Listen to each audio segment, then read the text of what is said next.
10 থেকে 15টা গান আছে। সুখদেব গোস্বামী পাদ বলছেন, হে মহারাজ পরীক্ষিত, এখন আমি তোমাকে সূর্যবংশের কথা বলবো, তারপরে আমি তোমাকে চন্দ্রবংশের কথা বলবো। এই দুটি বলার কারণ কি জানো? সূর্যদেব হলেন আমাদের বুদ্ধির অধিষ্ঠাত্রী দেবতা, আর চন্দ্রদেব হলেন আমাদের মনের অধিষ্ঠাত্রী দেবতা। যে ব্যক্তির বুদ্ধি শুদ্ধ নয় তার মন শুদ্ধ হবে না। মনকে শুদ্ধ করতে গেলে আগে বুদ্ধিকে শুদ্ধ করতে হয়। এই জন্য আমি সূর্যবংশের কথা বলবো।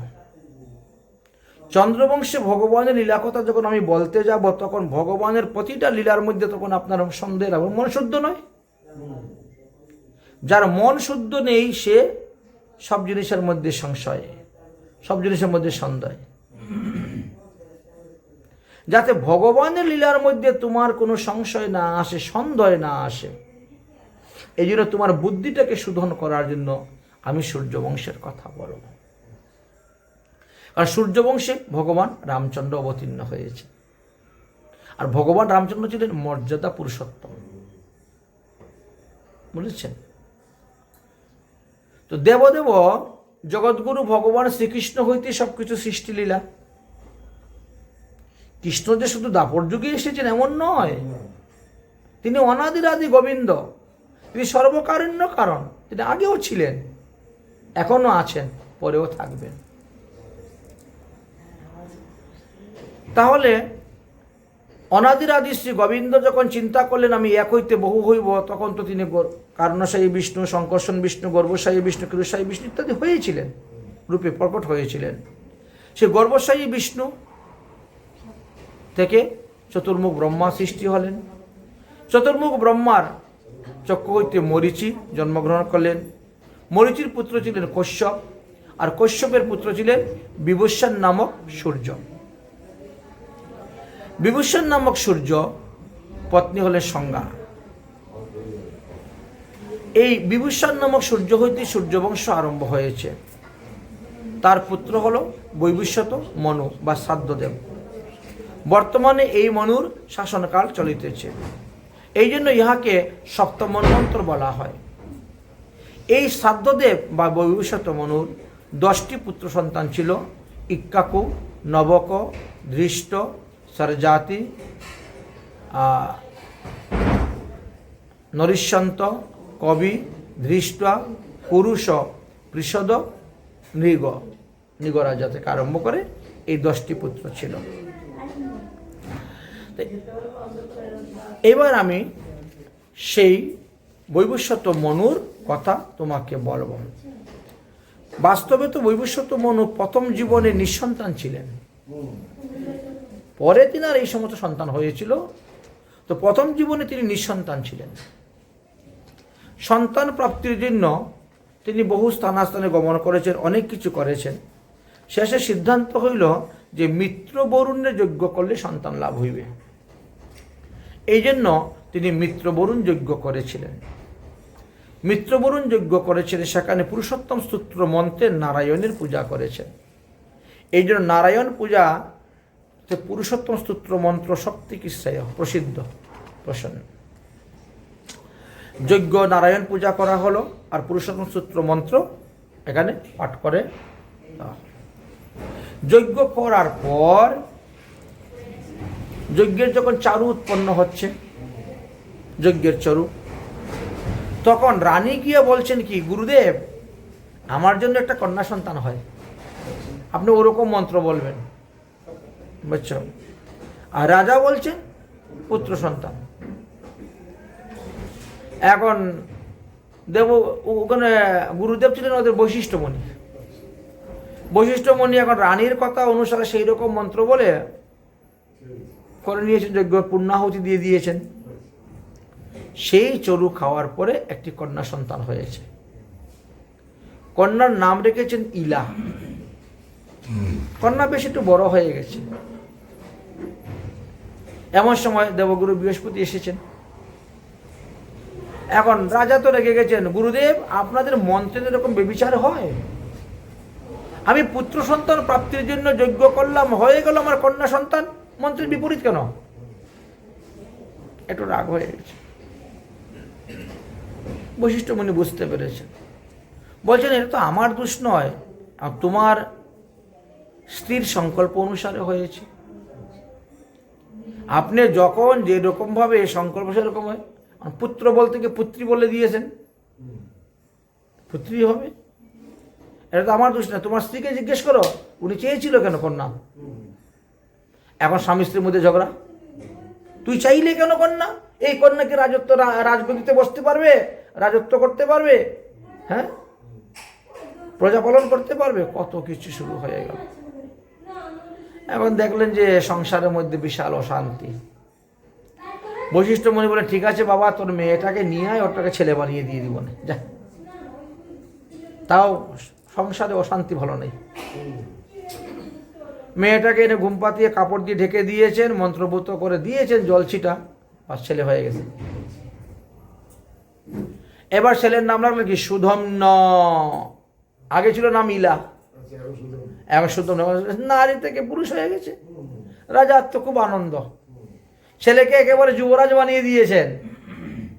মনের আনন্দে ছেলেকে এখন যুবরাজ বানিয়ে দিয়ে, ছেলে বড় হয়েছে, বাবার সঙ্গে রাজকার্য করে। একদিন বলছেন, বাবা আমাদের রাজ্যের সীমানাটা একটু ঘুরে আসি না, দেখি প্রজারা কে কেমন সুখে আছে, কেমন দুঃখে আছে। প্রজাদের সুখ দুঃখ দেখতে হয় তো, এই জন্য রাজারা একটু মধ্যে মধ্যে বেরোন। অনেকে ছদ্মবেশে বেরোয়, ভগবান রামচন্দ্র ছদ্মবেশে গিয়েছেন, বেরিয়েছেন প্রজাদেরকে দেখার জন্য, ছদ্মবেশ ধারণ করে। ঘোড়ার উপরে উঠেছে, উঠে তো চাবুক মেরে ঘোড়া নিয়ে রওনা হয়েছে, সঙ্গে অনেক লোকজন সৈন্য সামন্ত নিয়ে রওনা হয়েছে। যেতে যেতে ইনি একেবারে এমন একটা বনের মধ্যে গিয়ে উপস্থিত হয়েছেন, যেই বনে পার্বতী দেবীর অভিশপ্ত বন। পার্বতী দেবী অভিশাপ দিয়েছিলেন যে এই বনে যদি কোনো পুরুষ ঢুকে ও স্ত্রী হয়ে যাবে। আর ওরা ঘুরতে ঘুরতে দৈবক্রমে ওখানে চলে গেছে। যাওয়ার পরে তো সব পুরুষ লোকেরা দেখে নিজ নিজ শরীর স্ত্রীরূপ হয়ে গেছে, ঘোড়াগুলা পর্যন্ত ঘুরি হয়ে গেছে, ঘুটুকি হয়ে গেছে। এখন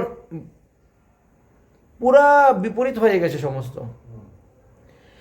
এই লজ্জায় এখন তারা কেমন করে ঘরে যাবেন? এটা তো কেউ শার্ট গায়ে দিয়ে, কেউ গেঞ্জি গায়ে দিয়ে, কেউ এইভাবে পরে এসেছে। পুরুষ লোক যেভাবে আমরা ঘুরে বেড়াই সেইভাবে। এখন বনে আসার পরে এখন নারীত্ব সবাই প্রাপ্তি হয়ে গেছে, এবার তারা ঘরে যায় কেমন করে, বাড়ি যায় কেমন করে, লজ্জায়। এই জন্য সেখানেই অবস্থান করতে শুরু করেছে। কে কাকে পাঠাবে আর কে যাবে, কেউ যেতে রাজি নয় এই অবস্থা নিয়ে বাড়িতে। ওখানে অবস্থান করতেছেন, ওই বন থেকে বেরিয়ে অন্য বনেও বিচরণ করতেছেন। তখন চন্দ্রের পুত্র বুধ এসেছেন।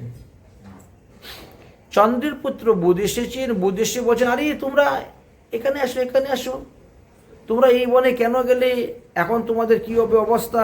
তোমাদের মধ্যে কোনো পুরুষ লোক নাই, কেউ নাই, কে তোমাদেরকে রক্ষাবেক্ষণ করবে এই জঙ্গলের মধ্যে? তখন সবাই চিন্তার মধ্যে পড়ে গেছেন।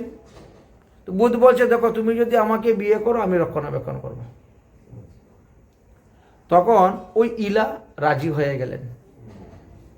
সুদম্ন তো আবার ইলা হয়ে গেছেন, ইলা রাজি হয়ে গেলেন। এখন বুধের সঙ্গে বিয়ে হলো। বিয়ে হওয়ার পরে একটা সন্তান জন্ম নিল, নাম রাখলেন তার পুরুরবা। সন্তান জন্ম হওয়ার পরে বুধ আবার চলে গেছে, আর বুধ আসছেন না, দেখাশোনা করছেন না। এখন আমরা কি করি উপায় এখানে? তখন এদের মধ্যে একজন সখীকে পাঠাইলেন, তুমি যাও গিয়ে গুরুদেবকে বলো তিনি এসে যেন আমাদেরকে আবার পুরুষ বানিয়ে নেন। গুরু বৈশিষ্ট্য সংবাদ পেয়ে আসলেন, কিন্তু বললেন এখন আমার দ্বারা হবে না। আগে তুমি নারী ছিলে, আমি পুরুষ ছিলে, নারী ছিলে, পুরুষ বানিয়ে দিয়েছি, আর এখন পার্বতীর অভিশপ্ত বনে ঢুকে আবার নারী হয়ে গেছো, আর আমি পুরুষ বানাতে পারবো না তোমাকে। এখন এর জন্য তপস্যা করতে হবে, সাধন করতে হবে, ভজন করতে হবে, করে যদি কিছু করা যায়। তো কার ভজন করতে হবে? মহাদেবের। মহাদেবের ভজন শুরু হইল, মহাদেবের ভজন শুরু হয়ে মহাদেবকে সন্তুষ্ট করা হলো। মহাদেব আসলেন বর চাওয়ার জন্য। তখন বৈশিষ্ট্য মুনি বললেন, আমার এই শিষ্যটাকে পুরুষ বানিয়ে দাও। মহাদেব বলছে সম্ভব নয়, ওটা আমার দ্বারা পারবো না, ওটা পার্বতী ছাড়া পারা যাবে না। তাহলে আমাদের তপস্যার ফল তো আপনাকে দিতে হবে। ঠিক আছে, তপস্যার ফল দেওয়ার জন্য মহাদেব পার্বতীর কাছে গেলেন, পার্বতীর সঙ্গে কথাবার্তা বললেন, আলোচনা করলেন। পার্বতী একটা সিদ্ধান্ত দিলেন, মাসং পুমানস ভবিতা মাস স্ত্রী তব পুত্রজ। বললেন, হে বৈশিষ্ট্য, তোমার পুত্রজ এই সুধম্ন, 1 মাস পুরুষ হবে আর 1 মাস স্ত্রী লোক থাকবে। ওই বললেন যে আজকে থেকে সে তোমার সন্তান, তোমার শিষ্য তো, তোমার সন্তান, অতএব সে বৈশিষ্ট্য পুত্র। হ্যাঁ, এই হলো গোত্রজ দিয়ে দিলেন। এবং সে এই গোত্র ব্যবহার করবে। সে 1 মাস হবে পুরুষ এবং 1 মাস হবে নারী। এই রকমে তার প্রতি মাসে মাসে অটোমেটিক তার শরীরে রূপান্তরিত হবে। পুরুষে রূপান্তরিত হবে, নারীতে রূপান্তরিত হবে, পুরুষে রূপান্তরিত হবে, নারীতে রূপান্তরিত হবে। এবার ঠিক আছে, সেই অনুসারে তিনি তখন পুরুষ দেহ প্রাপ্ত হয়ে গেলেন।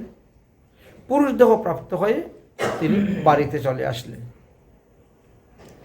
বাড়িতে চলে আসলেন, সমস্ত ঘটনা খুলে বললেন, রাজকার্য বসলেন, রাজগদিতে বসলেন, রাজত্ব করলেন।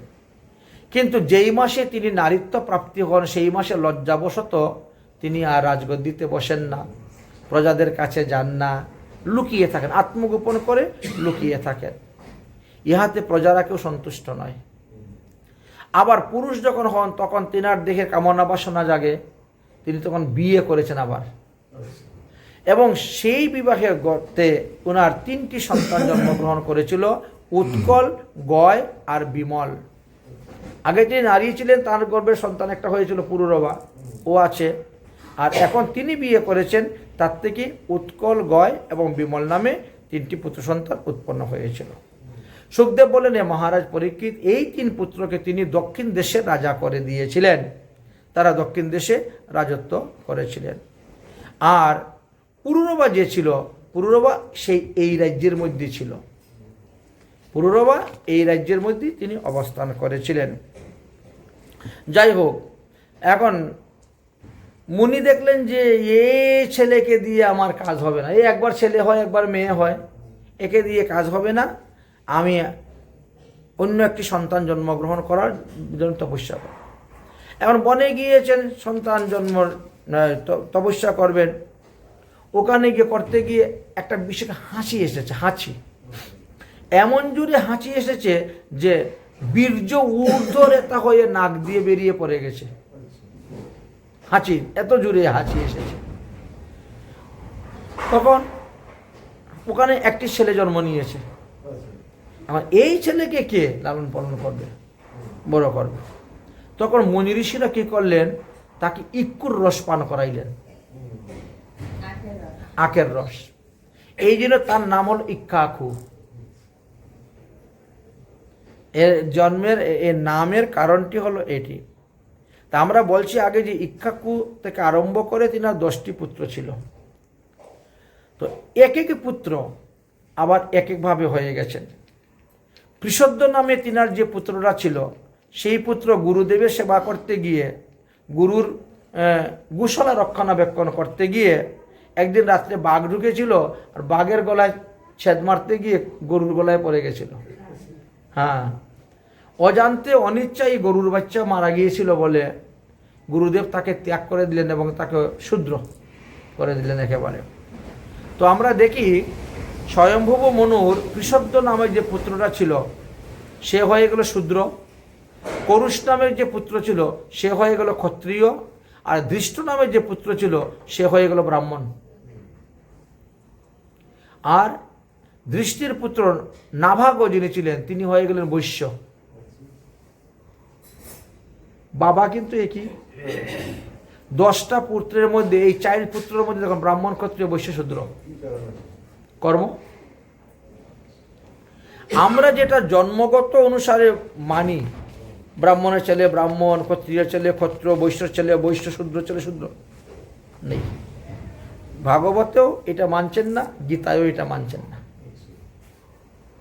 ভাগবত এবং গীতা এই দুটার মধ্যেই বলছেন যে চতুর্বর্ণ ময়াসিষ্টম গুণকর্ম বিভাগস্য, গুণ এবং কর্ম অনুসারেই আপনি ব্রাহ্মণ হইতে পারেন, ক্ষত্রিয় হইতে পারেন, বৈশ্য হতে পারেন, শূদ্র হতে পারেন। ব্রাহ্মণের ছেলে বলেই যে ব্রাহ্মণ হয়ে গেলেন এমনটা নয়। আবার কোথায় কোথায় লেখা আছে না না ব্রাহ্মণের ছেলেকে ব্রাহ্মণ বলা হয়। মানে সব রকমের কথাই আমাদের দেওয়া আছে। আমাদের জবাল উপনিষদ নামে একটা আছে উপনিষদ, ওখানে বলছেন জন্ম না যায় হতে শূদ্র। যত লোক জন্মগ্রহণ মাতৃগর্ভতে জন্মগ্রহণ করার পরে শূদ্র, সংস্কারম দ্বিজর উচ্চতে, সংস্কার যখন হবে তখন সে দ্বিজ হয়, না দ্বিজ হওয়া যায় না। বেদ ও পাঠের ভবেদ বিপ্র, যারা বেদ পাঠ করবে তারা বিপ্রত হয়ে যাবে। আর ব্রহ্ম জানাতি ইতি ব্রাহ্মণ, অতএব ব্রাহ্মণের ছেলেও জন্মগ্রহণ করার পরে শূদ্রই সে, যত পর্যন্ত তার উপনয়ন সংস্কার হয় নাই, বেদ পাঠ করে নাই, ব্রহ্মকে জানে নাই, তো তোমার শূদ্র। এদেরকেই শাস্ত্রে কোথায় কোথায় ভুবি ব্রাহ্মণ, পতিত ব্রাহ্মণ, অধম ব্রাহ্মণ এইভাবে আলোচনা করা আছে, বুঝলেন? যেমন অশ্বত্থমার কথা ওখানে লেখা ছিল। অশ্বত্থমা তখন যখন দ্রৌপদীর 5 পুত্রকে মারলেন, ভগবান বললেন এত অধম ব্রাহ্মণ, তাকে বধ করলে পাপ হবে না। ব্রহ্মহত্যা মহাপাপ তো, কিন্তু অশ্বত্থমা যে পাপ করছে, ঘুমন্ত শিশুকে, ঘুমন্ত সন্তানকে কেটে ফেলেছে, অতএব তার ব্রাহ্মণত্ব আর নাই, ভুবি ব্রাহ্মণ, অধম ব্রাহ্মণ, তাকে বধ করলে কোনো পাপ হবে না। এই কথা বলেছেন ভগবান শ্রীকৃষ্ণ। তো এইভাবে দেখা গেল ব্রাহ্মণের কথা আলোচনা করা আছে। যাই হোক, এই স্বয়ম্ভুব মনুর কি বলে না বৈবস্বত, হ্যাঁ বৈবস্বত মনুর আরও একটি পুত্র ছিল, নাম ছিল তার সরজাতি। সরজাতি রাজার প্রথম জীবনে একটাই মাত্র কন্যা ছিল।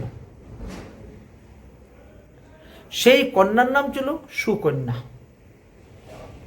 কন্যাটা বড় আদরের কন্যা। সেই কন্যা একদিন বনভোজন করবে, বনে গিয়ে পিকনিক করবে, ঘুরবে, খুব বাবাকে জোর করে ধরেছে। তো বাবা তখন আদরের মেয়েকে নিয়ে উজির নাজির কোতোয়াল সসৈন্যে বনে গিয়েছে। চলো বনে, বনে গিয়েছেন, জানেন না যে এই বন চবন মুনির বন, বড় তেজস্বী তপস্বী মুনির বন, চবন মুনির বন। ওখানে গিয়ে তো রান্না বান্না খাওয়া দাওয়া হই হুল্লোড় শুরু হয়ে গেছে। মেয়ে তো মনের আনন্দে সখীদেরকে নিয়ে এদিক ওদিক ঘুরে বেড়াচ্ছে মনের আনন্দে। ঘুরতে ঘুরতে এক বটগাছের নিচে দেখে একটা উই মাটির ঢিপি। সেই উই মাটির ঢিপির থেকে 2টা ছিদ্র আছে, আর 2টা ছিদ্র থেকে ঝলমল ঝলমল করে আলো আসতেছে। জোনাকি পোকার যেরকম ভাবে আলো, এসব আলো আসতেছে। আরে দেখ দেখ কি সুন্দর আলো দেখা যাচ্ছে রে, এর ভিতরে কি আছে দেখতে হবে। একটা শলা নিয়ে শলা দিয়ে যখন দিয়েছে খুঁচা, রক্ত ফিসকারি দিয়ে রক্ত বেরোতে শুরু হয়েছে। ভয় পেয়ে তারা সবাই সেখানে দৌড়ে পালিয়েছে। কিন্তু তৎক্ষণাৎ সঙ্গে সঙ্গে যতজন ছিল ওই বনে গিয়েছিল সবার মলমূত্র ত্যাগ বন্ধ হয়ে গেছে।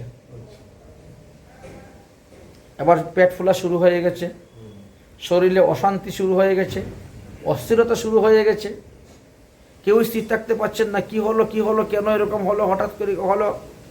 তখন লোকের মাধ্যমে জানাজানি করে বোঝা গেল যে এটা চবনমুনির তপস্যাস্থল। এইখানে চবনমুনির চরণে কোনো অপরাধ হয়েছে বলে এই অবস্থা হয়েছে। চবনমুনি ছিলেন ভৃগু ঋষির পুত্র, যেমন বাবা তেমন ছেলে তপস্যায় সেরকম। তখন জিজ্ঞাসা করছেন তোমরা কে কি করেছো বলো, কে কি করেছো বলো, কোথায় কি অপরাধ করেছো বলো। তখন সুকন্যা বলল আমি সখীদেরকে নিয়ে গিয়েছিলাম, ওখানে একটা বালির ঢিপি দেখেছিলাম, ওর থেকে এরম এসেছিল, আমি এই করেছি। সব একাধিক অপরাধ হয়ে গেছে। তাহলে চবনমণি চোখ কানা হয়ে গেছে, চোখ দিয়ে রক্ত বেরিয়েছে। এমনি সবাই গেলেন, গিয়ে স্তুতি ভক্তি করতে শুরু করলেন। স্তুতি করতে করতে চবনমণি বৈশ্য তাদের স্তুতি সন্তুষ্ট প্রসন্ন হলেন এবং তাদের সঙ্গে কথা বললেন। তো বলছেন রাজা সরজাতি বলছেন, আমার মেয়ের অপরাধ ক্ষমা করে দেন, আমরা রোগমুক্ত করে দেন। বলে তাতে কি আমার কি হবে? আমার তো চোখ দুইটা নষ্ট করে দিয়েছে তোমার মেয়ে। আমি এখন চলাফেরা করব কেমন করে, রান্না বান্না করব কেমন করে, খাওয়া দাওয়া করব কেমন করে? এতদিন তপস্যায় ছিলাম, ক্ষুধা পিপাসা আমাকে কিচ্ছু করতে পারে নাই, কিন্তু যেই ভেঙে গেছে এখন তো ক্ষুধা পিপাসা আমার কাতর করবে। ঠিক আছে, তোমাদেরকে আমি রোগমুক্ত করতে পারি, কিন্তু একটা শর্ত, তোমার মেয়েকে আমার কাছে বিয়ে দিতে হবে। তোমার মেয়ে আমার চক্ষু কান্না করছে, সারা জীবন তাকেই আমার সেবা করতে হবে।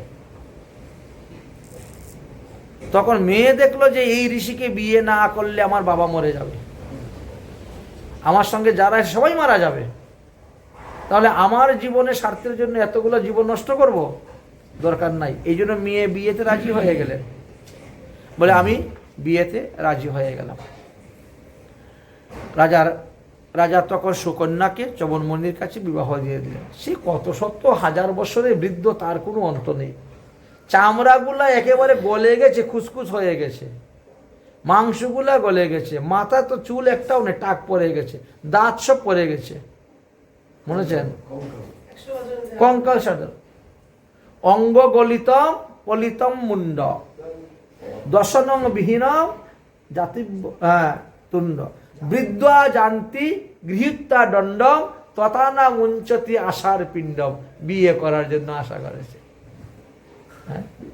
ভজ গোবিন্দ ভজ গোবিন্দ, গোবিন্দ ভজ মুরমতি।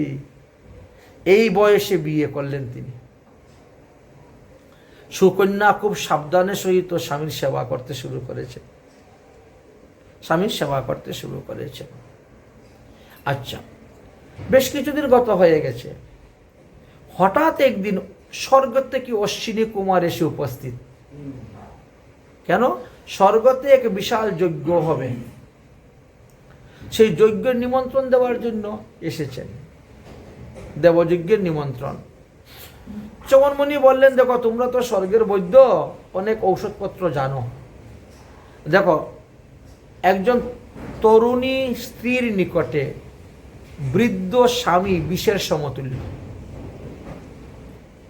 অতএব তোমরা যদি আমাকে যৌবন অবস্থা প্রাপ্ত করে দিতে পারো, আমার চক্ষু দুইটি যদি তোমরা ভালো করে দিতে পারো, তাহলে আমি কথা দিলাম তোমাদেরকে দেবতা বলে স্বীকৃতি করাই দিব, আর যজ্ঞের ভাগও তোমরা পাবে।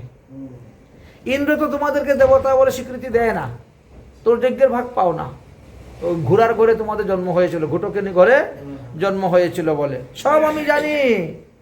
এখন দেখো, তোমরা যদি আমার এই উপকারটা করতে পারো, আমিও তোমাদের এই উপকারটা করে দিব। অশ্বিনী কুমার রাজি হয়ে গেলেন স্বর্গে। স্বর্গে গিয়ে ঔষধ তৈরি করলেন, সেই ঔষধ তৈরি করে নিয়ে আসলেন, এনে চবনমণিকে ধরে ঔষধটা খাওয়াই দিলেন। একদিকে অশ্বিনী আর একদিকে কুমার, দুজনে মিলে মুনিকে ধরে নিয়ে পুকুরের মধ্যে দিলেন ডুব দিয়ে যখন উঠলেন, তখন তিনজন একই চেহারা হয়ে গেছে। তিনজনের চেহারা একই রকম, নবযৌবন সম্পূর্ণ হয়ে গেছেন, একেবারে দেবমূর্তির মতন। এইবার বলছেন, দেখো আমরা তিনজনের মধ্যে কে তোমার স্বামী, তুমি ধরো তো এসে। তিনজনের মধ্যে কে তোমার স্বামী? সুকন্যা তখন চিন্তার মধ্যে পড়ে গেছেন যে তিনজনের মধ্যে কে আমার স্বামী, চিনতে পারছি না। এখন যদি উল্টা পাল্টাকে ধরে ফেলি তাহলে লজ্জা পাবো। তাই তিনি বুদ্ধি করে কি করেছেন, মনে মনে অশ্বিনী কুমারকে স্তুতি করতে শুরু করেছেন। অশ্বিনী কুমারকে যখন স্তুতি করেছেন, অশ্বিনী কুমার তখন লজ্জা পেয়ে গেছে, তখন চোখ দিয়ে ইশারা দিয়ে দেখিয়ে দিল। তিনিও গিয়ে ধরে ফেললেন স্বামীকে, আসল স্বামীকে পেয়ে গেলেন। এইখানে একটি তত্ত্ব কথা বললেন, মন্ত্র বললেন। খাওয়া দাওয়ার পরে, আমরা খাওয়া দাওয়া করার পরে কিছুটা জল মুখের মধ্যে নেবেন, বুঝেছেন? হাতটা ধুইলেন, হাত ধোয়ার পরে একটু জল চোখের মধ্যে দিবেন, দুই চোখের মধ্যে। সর্জাতশ্চ সুকন্যাশ্চ চবনুশ্চম চ সংক্রমণম ভোজনান্তে অন্ন স্মৃতেন নিত্যম তস্য নেত্র ন নশ্যতি। যদি এইভাবে জল দেন, আপনার জীবনে কখনো চোখের রোগ হবে না। হ্যাঁ, আপনার চোখ খারাপ হবে না, চোখের দৃষ্টি কমবে না, চোখের রোগ হবে না। চোখের রোগ থেকে মুক্তির এক সুন্দর উপায়। যাই হোক, 1 ফোঁটা দিবেন, ভালো করে হাত ধুয়ে নিয়ে। ওই জলটা দিবেন না, হাত ধোয়া জল, হাতের মধ্যে জলটা থাকবে যেটা, ওটা দিলে পারবে না সহ্য করতে। আপনি হাত ধুয়ে নিয়েছেন 2 বার 3 বার 4 বার ভালো করে হাত ধুয়ে নিয়েছেন, তারপরে 1 ফোঁটা দিয়ে দিন। হ্যাঁ, প্রত্যেক দিন দিতে পারলে অতি উত্তম, প্রতি বেলায় দিতে পারলে আরো অতি উত্তম। না হলে 7 দিনে 1 দিন দেন, তাও ভালো। যাই হোক, এইভাবে আমাদের দেখতে পেলাম আলোচনা। এইবার বলছেন নাভাগর কথা। সেই বংশে জন্মগ্রহণ করলেন নাভাগ। এবার আমরা নাভাগর চরিত্রে প্রবেশ করব।